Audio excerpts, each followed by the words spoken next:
thanks for coming.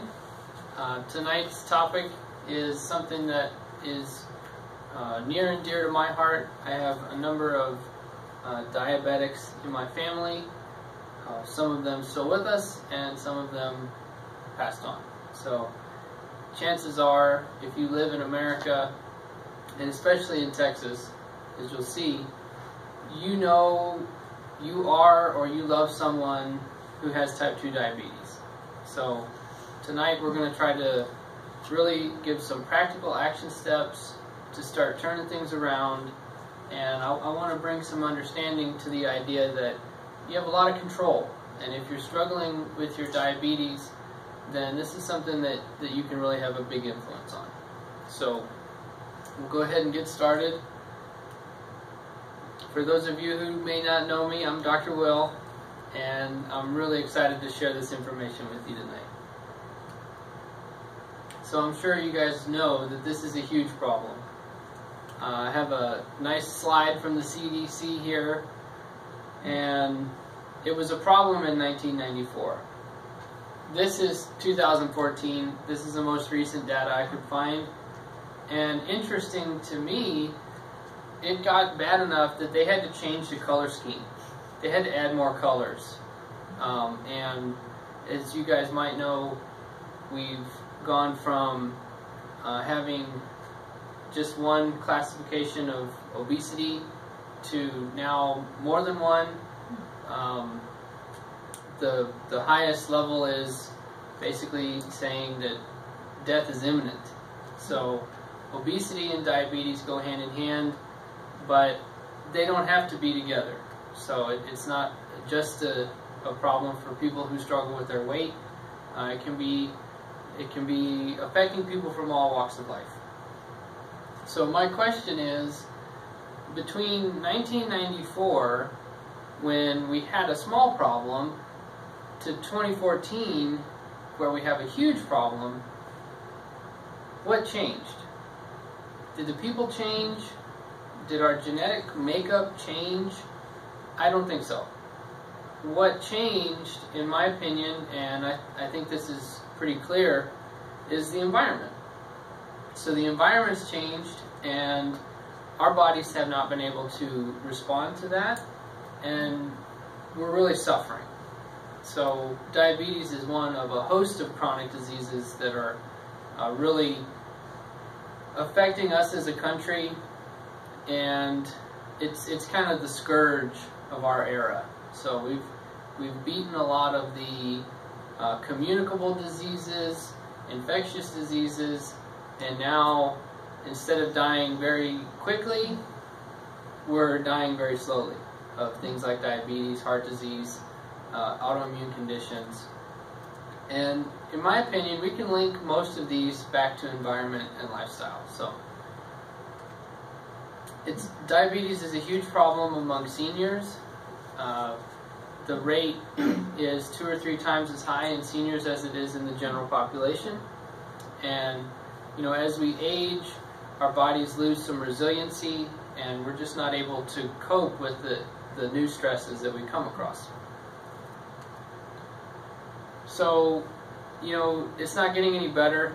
I showed you guys the comparison, 20-year span from 1994 to 2014. The next time the CDC releases data, it will be worse. It's not getting any better. So really, I've kind of condensed the major factors into 2 groups.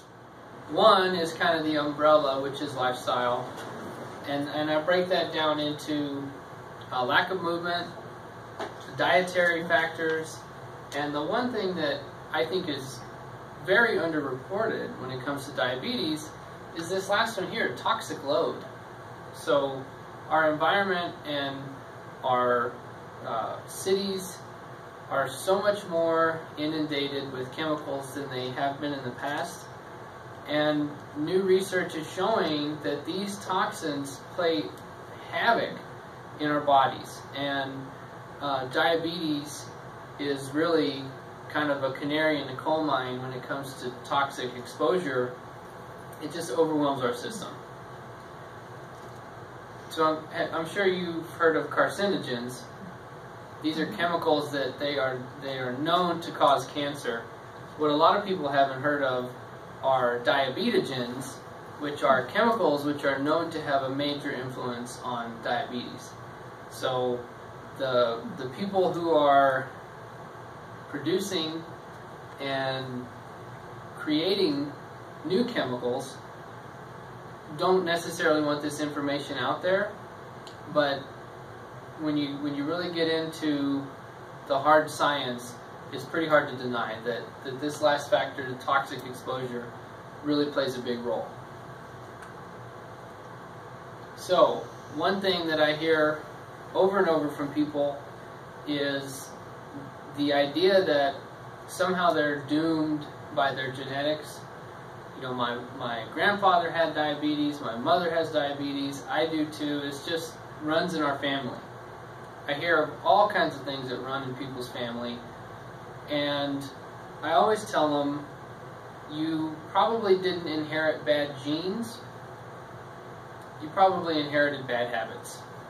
And some traditions that run through families need to end with your generation, wherever you are. So you definitely want to keep an eye out for the idea that, you know, it just runs in my family, there's nothing I can do about it. And I'll show you why here. So the old model, the mechanistic model, said that our genes are the blueprint, our DNA is the blueprint of our lives, and whatever's in the code is going to happen. It's like you set an egg timer when you're born, and it just ticks away until you die with no influence from you. It's all predetermined by your genetics. So interestingly enough, you know, the Human Genome Project was a huge project that they completed not very long ago, and the researchers who initiated it expected to find about 150,000 genes. That's what they considered to be enough to basically plot out people's lives. So, any guesses on how many they found? A lot more than that. Okay, so it's actually exciting. They found much, much less. So they found around 25,000. And so my question is, if our genes control our destiny, then where are all the genes? Right? If we only have 25,000 and we needed 150,000 to prove the model, then where's the difference lie? So 85% of the genes that are required for this idea don't exist. They're not there. So what does this mean? Well, this means that our genes don't control our destiny, and the new science deals with epigenetics. So those are factors outside of our genes, and that's basically lifestyle. Like I was mentioning earlier, toxic load, dietary influence, and you know, whether or not you get enough exercise. That's where the bulk of this that was missing lies. It's in epigenetics, and it's really exciting because we have a lot of control over epigenetics.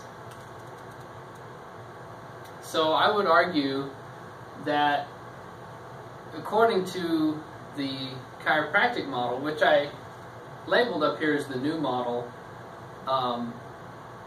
really more accurately, the new science is catching up to the old model of chiropractic, which has been around since the late 1800s.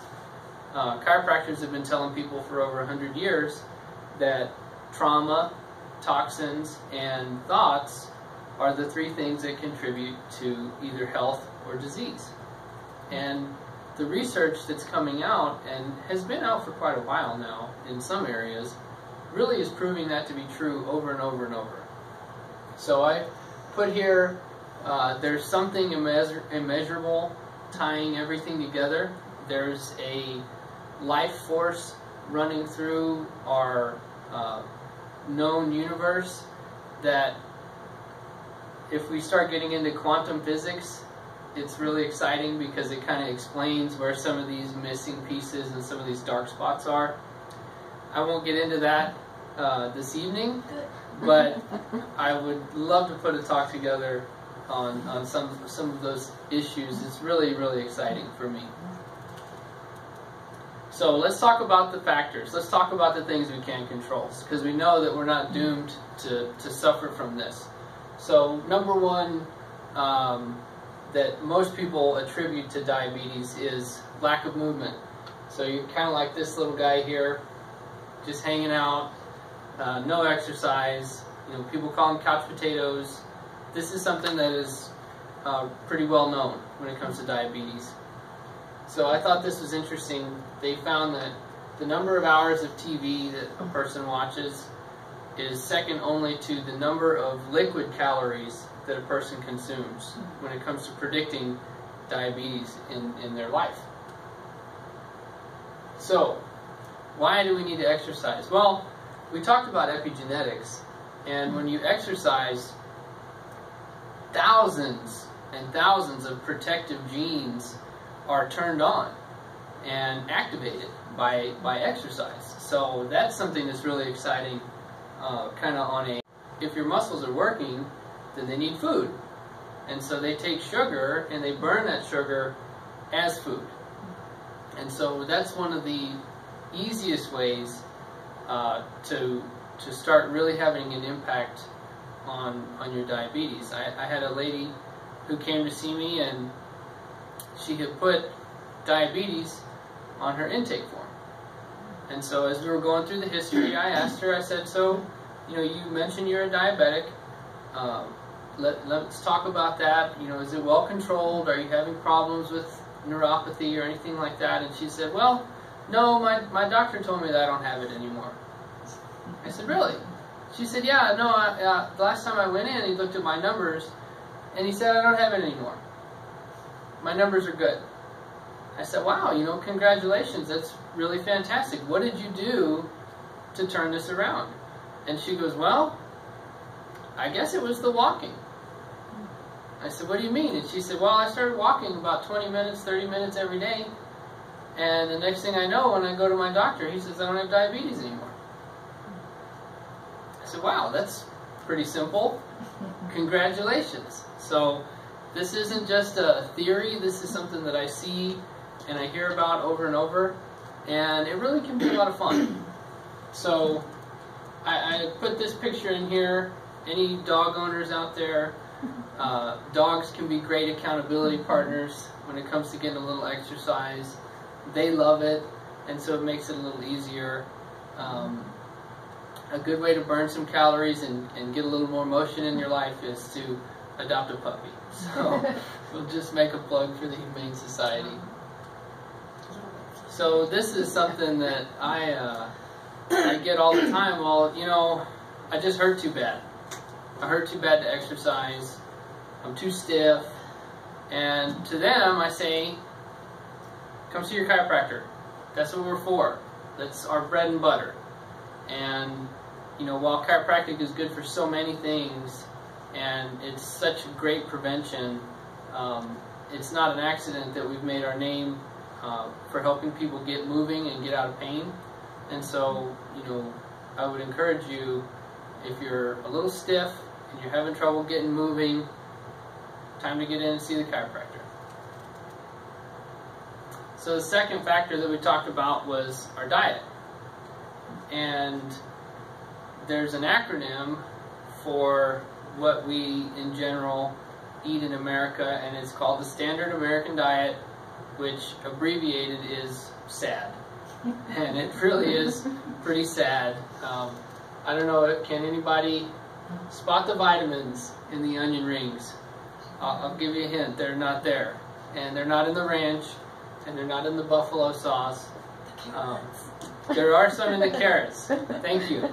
Thank you. So a little garnish does not make a healthy meal.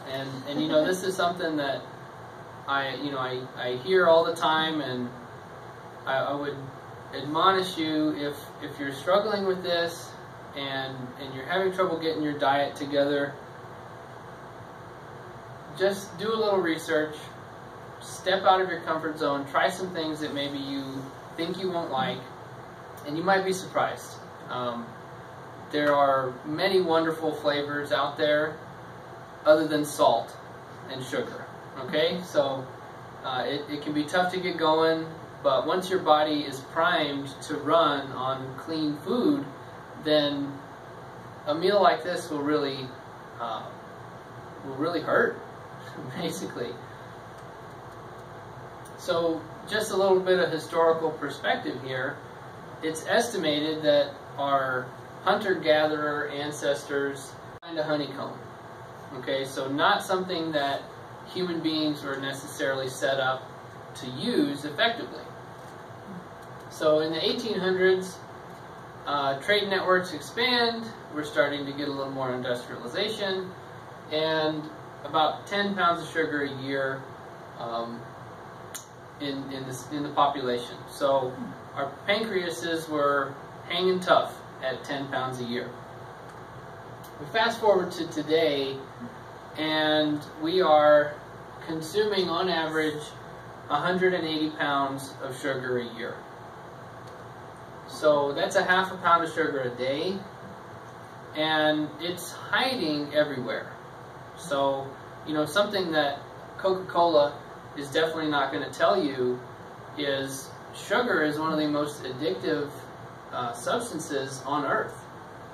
And one of my favorite studies that I used to illustrate this is there were a group of researchers who took cocaine-addicted rats and gave them the choice between sugar and cocaine. And the rats, even though they were already addicted to cocaine, went for the sugar every single time. And the food companies know this, the fast food giants know this, the people who are packaging and sending junk food all over the world, they know this, and so they try to get sugar into everything. So when you try to cut sugar out of your diet, it's really a tough thing. And one of the biggest ways to do that, in my opinion, is to cook at home. About half of our food money is spent away from home, and you know, I like to treat myself to an evening out as much as the next guy, but you really don't know what you're getting unless you know the owners, or you're eating someplace like our friends at the Green Ingredient. They'll really take care of you. But for the most part, it's kind of in the shadows. But if you cook at home, then you know what you're getting. Another big problem is what's called ultra-processed food. So we have processed food, and then we have ultra-processed food. And the definition that I liked, I thought it was kind of funny in kind of a sad way. Substances not used in culinary preparations. So what is that? If it's a substance that's not used for cooking, why is it in our food? Well, it's probably a preservative, a coloring, an additive, something like that. The scary thing is, almost 2/3 of American diet, our intake is coming from ultra-processed foods.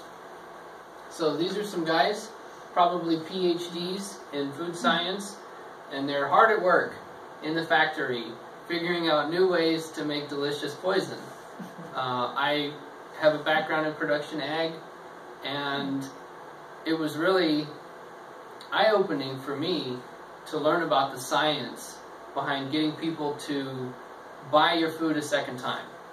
So you get them to try it with advertising, and then you get them to keep buying it with these really addictive substances.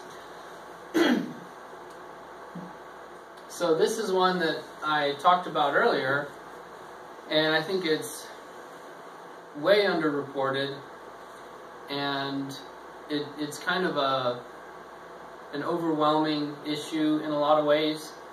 But my advice to people is always start where you stand and start making little decisions every day to clean things up. So this is Kurt. They have an incredible list of toxic household products, cosmetics, sunscreens. I mean, if you use it, then it's probably labeled on EWG, and they make it really easy. Green is okay, and red is poisonous, and it's really tough to find the green stuff on there. There's about 85,000 chemicals currently approved for use in the U.S. in cosmetics, foods, packaging, whatever. Most of these were grandfathered in to the system when the EPA was created, and only a few hundred of them have ever been studied. So we have thousands and thousands of chemicals that we're exposed to in all different types of products, and we have no idea what they do. So, like I said, this one's a little bit overwhelming, but you just got to start where you are and slowly work towards detoxing your home, your cosmetics, things like that. I mentioned diabetogens. They fall into this category of toxins contributing to this problem. So, you know, if you have any questions about some of the major offenders, let me know. Like I said, EWG is a great resource for that. They have some fantastic lists. And I actually think I'm going to put together a talk on ways to avoid toxins. So keep an eye out for that. So, EWG.com or .org? .org. Yes, EWG.org. Great. And that's a great place to start. So I mentioned all these things, and if you're anything like my wife, by this part of the presentation, you're sitting a little lower and it's a little overwhelming. What do I do? That's the question. Well, first thing, get moving. That's one of the easiest ways to get the ball rolling on this. Like I mentioned before, exercise turns on thousands and thousands of protective genes. So if you can get moving, it's not just going to benefit your diabetes, it's going to benefit many, many aspects of your life. So you don't have to do it like her. It doesn't have to be painful. Wherever you are in your fitness level, start there. If you haven't exercised in years, don't buy the Insanity Workout DVD and try to follow that. Don't do, you know, the extreme beach burning hot yoga. Start with some gentle stretching and a little walking. You know, now if you're a fitness freak and you're already there, then hey, knock yourself out. But my advice is always, you know, if all you can do is 2 minutes on the treadmill, then do that 2 minutes and be proud of yourself, because that's where you need to start. And a little's better than nothing. So you guys might have heard of high-intensity interval training. This is something that is really well studied, and it's had a lot of good evidence for prevention of many different kinds of diseases. And usually when I talk to people about high-intensity interval training, they think of, you know, a CrossFit workout or one of these insane boot camp genes. So if you can get moving, it's not just going to benefit your diabetes, it's going to benefit many, many aspects of your life. So you don't have to do it like her. It doesn't have to be painful. Wherever you are in your fitness level, start there. If you haven't exercised in years, don't buy the Insanity Workout DVD and try to follow that. Don't do, you know, the extreme beach burning hot yoga. Start with some gentle stretching and a little walking. You know, now if you're a fitness freak and you're already there, then hey, knock yourself out. But my advice is always, you know, if all you can do is 2 minutes on the treadmill, then do that 2 minutes and be proud of yourself, because that's where you need to start. And a little's better than nothing. So you guys might have heard of high-intensity interval training. This is something that is really well studied, and it's had a lot of good evidence for prevention of many different kinds of diseases. And usually when I talk to people about high-intensity interval training, they think of, you know, a CrossFit workout or one of these insane boot camp, vomit on the field type of exercise routines. But I'm going to tell you that it doesn't have to be this intense. If you're not a fitness fanatic and you just want a place to get started, then you can do a little modified high-intensity interval training. And what that looks like is you stroll for a minute, and then you power walk for a minute. And then you stroll for a minute, and then you power walk for a minute. And that variation in heart rate and exercise load builds a lot of adaptability in your system. This one's fantastic.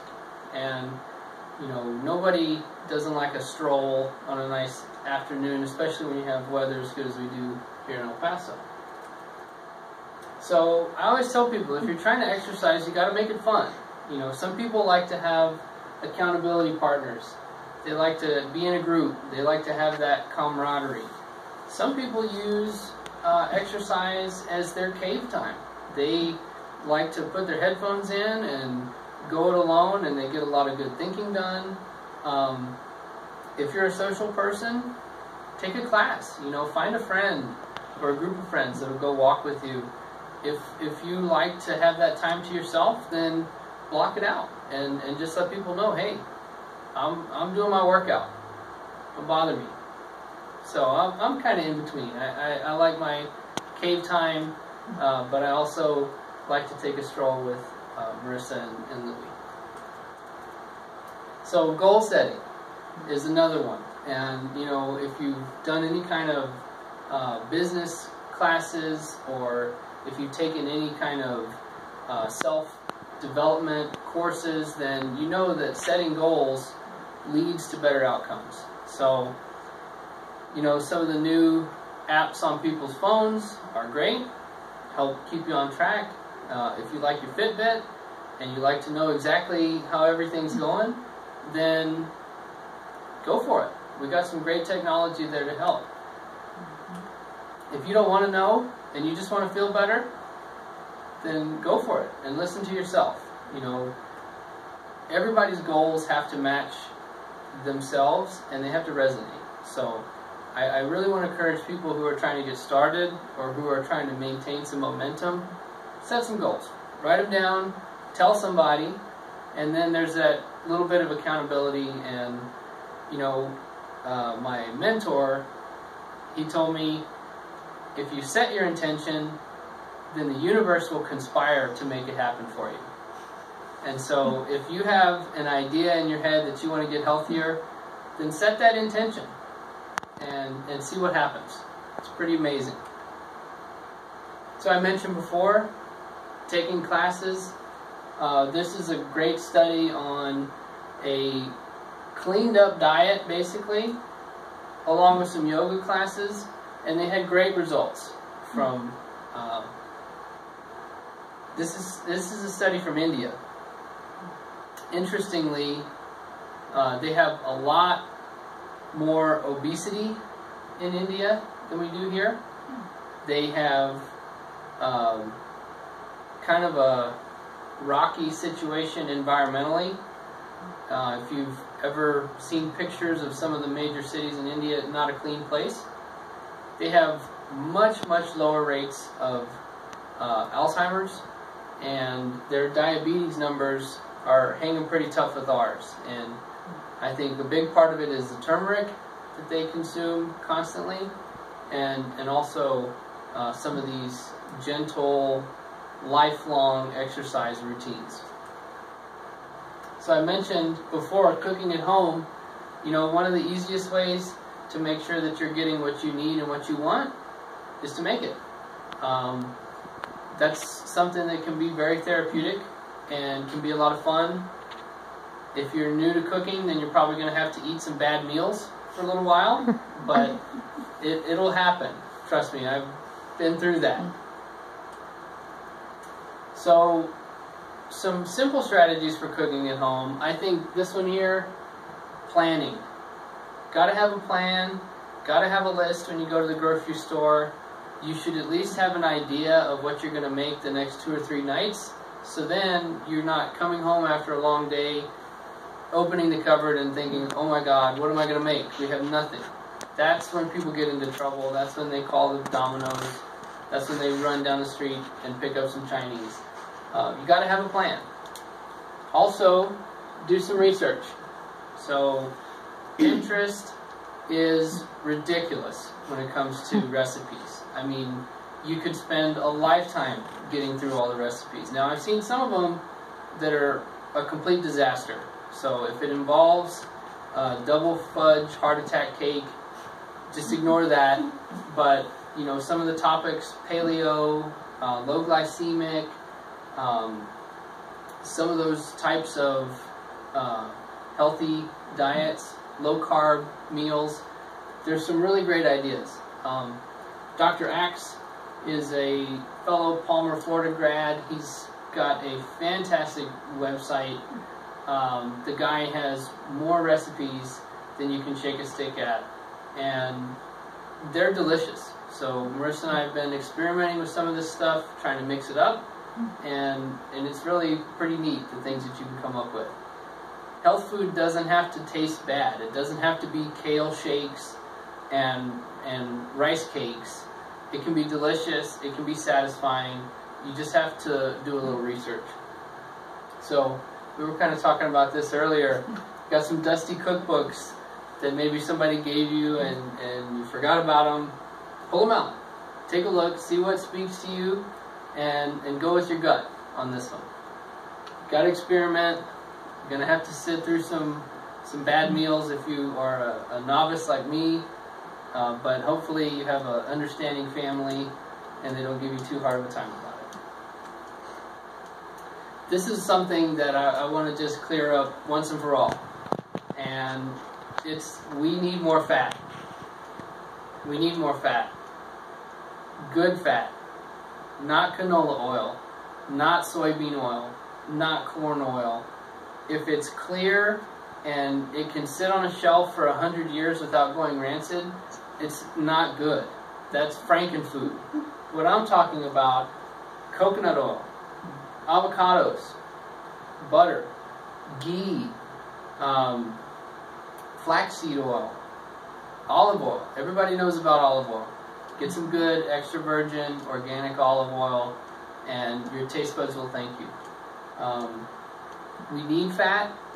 Our brain is mostly fat. Our nerves are mostly fat. And the idea that a low-fat diet is healthy is one of those myths that has created huge problems in our national healthcare picture. We can get into that if people are interested. I can give you some of the backstory on the people who brought this idea to bear, but it's a complete hoax. We need fat. And it's not just for diabetics, it's for so many conditions. If we could just get more fat. Everybody knows fish oil is good for them at this point.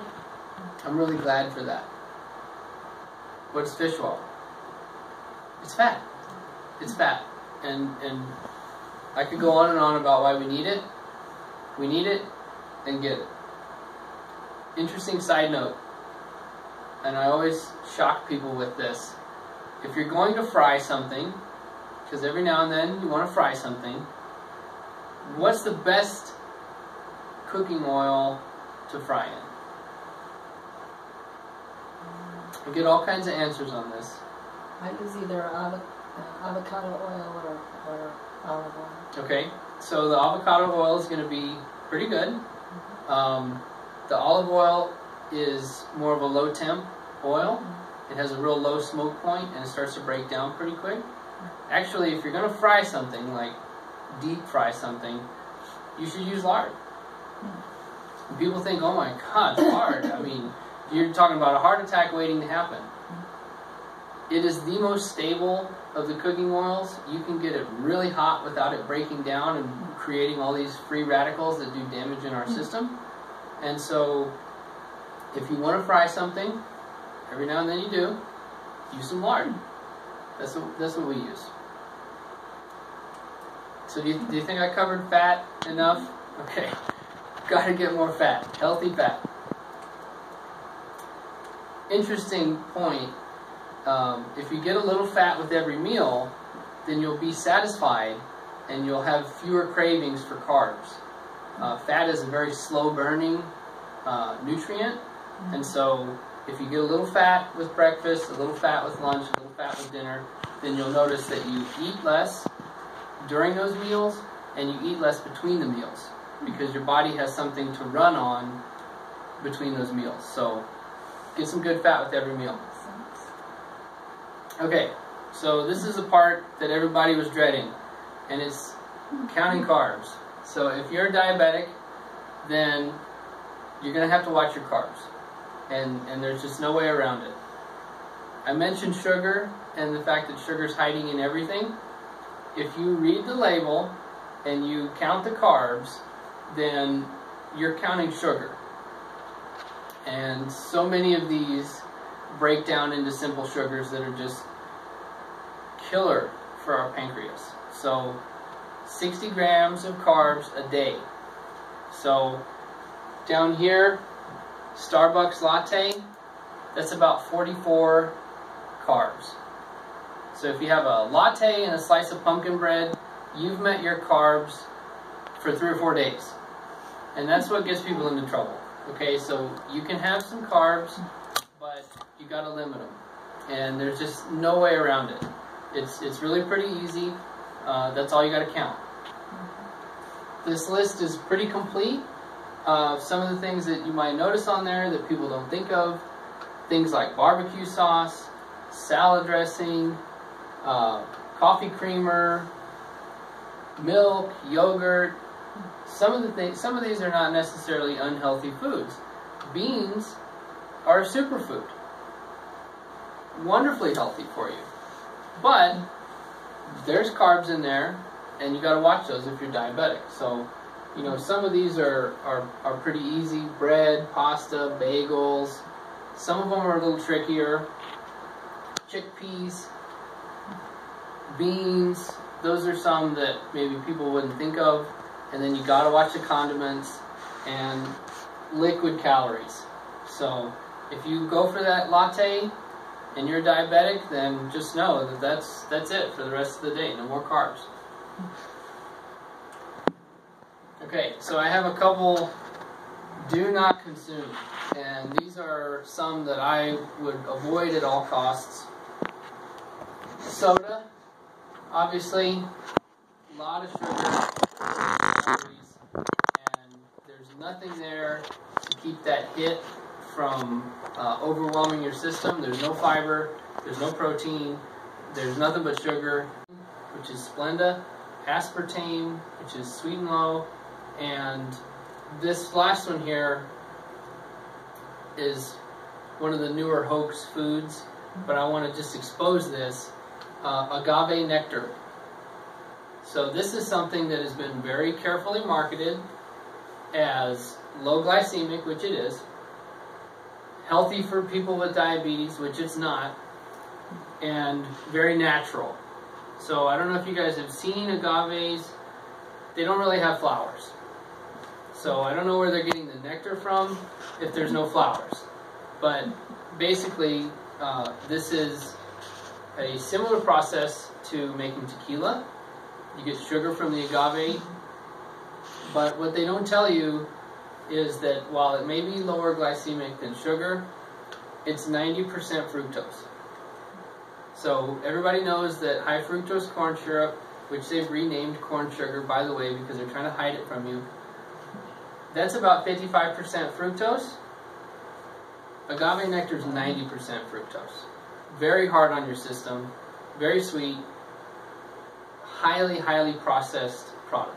So I don't care how organic it is, you got to stay away from the agave nectar. And that's one that they've kind of hoodwinked a lot of diabetics on.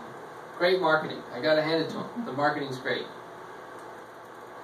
Okay, I mentioned artificial sweeteners. You just got to avoid them. And if you avoid them for a period of time and then you somehow ingest some, I think you'll notice that you really feel kind of yucky. These are poison that they've disguised in sweets that people like. So this is a picture of where they make artificial sweeteners. It happens in a lab. There's nothing food related involved. Okay, so the good news is we do have some sweeteners that are approved. Stevia is really a wonderful herb. It's very sweet. Some good organic stevia is a great alternative. If you're making something that requires a little sugar, you can use that as a substitute. Also kind of nice sprinkled on some of the more tart fruits. Xylitol is a sugar alcohol, and xylitol is on my list of okay sweeteners. Unless you're a dog. Exactly. Keep it away from the dog. And I want it to come from birch. So birch has not been genetically modified as of yet, and so the birch-based xylitols are approved. So Xyla is one brand. They are in most stores. Another brand that I really like is called Zellies.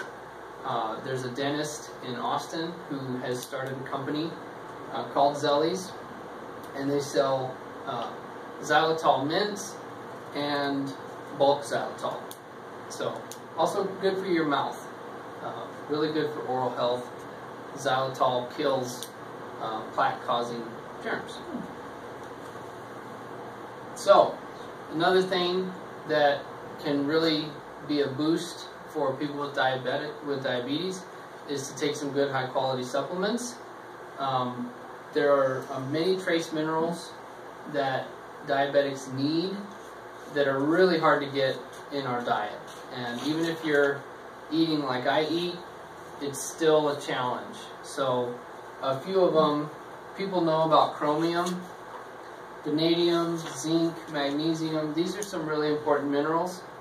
I won't get too nerdy with you guys, but chromium is what I want to point out because the word is out that diabetics need chromium. Unfortunately, most of the forms of chromium are chromium picolinolate, which is made in the lab, of course, and when you combine it with certain other vitamins or minerals, it actually becomes toxic. So that Centrum with chromium, when it hits your digestive tract, it's becoming poisonous. So I love Standard Processes, Diaplex. Their chromium comes from a special type of yeast, and so that's something that our bodies can use. I want to talk a little bit about Gymnema. In Ayurvedic medicine, Indian medicine, it's known as the sugar destroyer, and it is a wonderfully potent herb for controlling cravings, bringing blood sugar down in the short term, and over the long term, I'll show in the next study, over the long term, years, it's been shown to actually help regenerate some of the beta cells in the pancreas. So it's going to help your body to repair itself and create its own insulin. So I was listening to a lecture from a brilliant doc in Austin, and when she talks to her patients about Gymnema, she calls it willpower in a bottle. And it actually anesthetizes your sweet taste buds. And so if you swish a little Gymnema in your mouth and then you taste sugar, it'll taste like sand. And so it's really a nice way to control cravings. We do kind of a neat little demonstration with that. But it's really great for willpower. So as I said, it's the sugar destroyer, and this is what I had alluded to earlier, that it's been shown to enhance your body's ability to make its own insulin. And that's something that takes time. You're not going to get that from one tablet or one dose, but it's been shown, and it's really pretty amazing. So another thing that I think people need to understand is a lot of the medicines and pharmaceuticals deplete nutrients from our bodies, and metformin is like a vitamin B12 vacuum. And you can see the higher the dose of metformin in this study, the better chance of being B12 deficient. So we need B vitamins, we need these nutrients for a lot of different processes, and the metformin can really deplete that. So this is really well known. Some of the side effects that are known to happen with metformin are because of some of these deficiencies. A really neat website to go and check this stuff is called Mytavin, M-Y-T-A-V-I-N, Mytavin.com. There's a doc in Indiana, Dr. Glad, and he has put this together. You type in your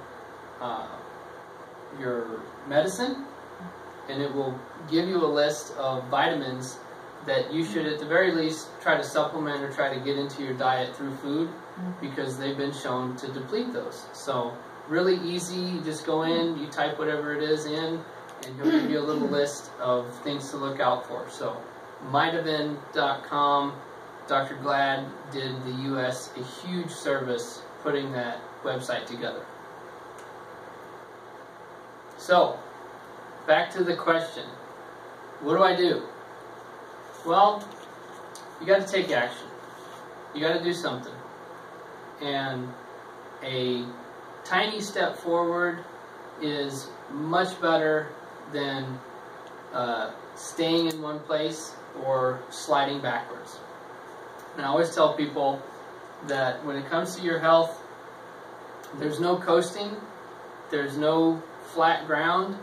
You're either getting healthier, gaining vitality, and becoming more resilient, or you're sliding down towards being drained, having less resistance, and ultimately some of the diseases that we're really working to prevent. So wherever you are today, I just want to encourage you to take some steps to make positive changes in your life. And I know that it can be hard sometimes, but I want you to know that you're worth it. And whatever effort you put into this, you will reap the benefit of for years to come. And you know, if there's anybody out there who has family, your family will thank you. Your friends will thank you. If you have a dog who needs to go for a walk, they'll thank you. You're worth it, and it's really a noble quest. So it takes time, but I want you guys to know that we're here for you. Doctor means teacher, and I take that very seriously. And I hope that this presentation has given you some action steps and some little things that you can start putting into your daily routine that will start to turn a corner for you. Just because it's simple doesn't mean it's easy, but at least it's simple.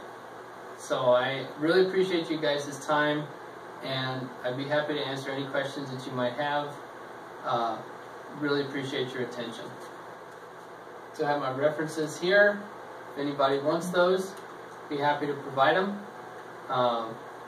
Thank you guys for sharing this Wednesday with me. Thank you.